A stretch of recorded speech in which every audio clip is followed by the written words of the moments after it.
Okay guys, this is the last episode I'm going to do for a while, but it should be a pretty good one. It's things that did not burn during the fire. I went through hours of footage and it was pretty interesting what I found. Here are the famous umbrellas. These are actually Tommy Bahama umbrellas.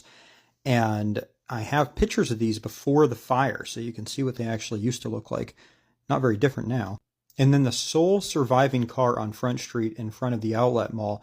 And I actually found another sole survivor car the other direction that's a little bit further south on Front Street, which I didn't notice at the time, but here it is right here. You can see it on the left in this frame here. Anyway, I'm going to just roll some of this footage. Most of this is unreleased. It doesn't really work that well with TikTok because this is all shot in 16:9, but I've got hundreds of gigabytes, many hours of footage, both on the ground and in the air. So all of that footage, again, has been uploaded to a friend in an undisclosed location. They then copied all of that data onto a 256 AES encrypted hard drive and then physically took it to somebody else. So if somebody's able to intercept that or get it, then we've lost. I mean, there's nothing more I could have done. In the middle of editing this footage last night, there was an incident where some people came to my house. They were banging on my door and they were yelling, "GeoffCygnus, GeoffCygnus." We made the decision just to kind of lay low and see if the situation escalated. I was ready to defend myself. It seemed like it was at least two people, I think potentially more.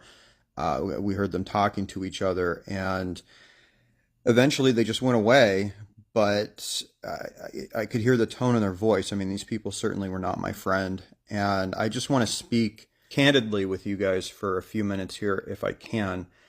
This whole last 2 weeks has been the longest 2 weeks of my life, no question. And I mean, I've done some stressful things in my life for sure, but nothing quite to this magnitude.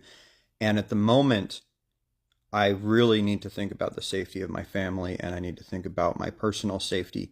Now, I'm not done telling this story, but if anything happens to me, I won't be able to tell the rest of it. I am very confident, though, that the person who is in possession of the footage will be able to pick up where I left off if that's what it takes. And they have the credentials to all of my social media. And so I want to kind of tell you guys what to expect from me moving forward. First of all, I am going to continue with the daily story here on TikTok. So for the people checking up on my safety, please do that. Please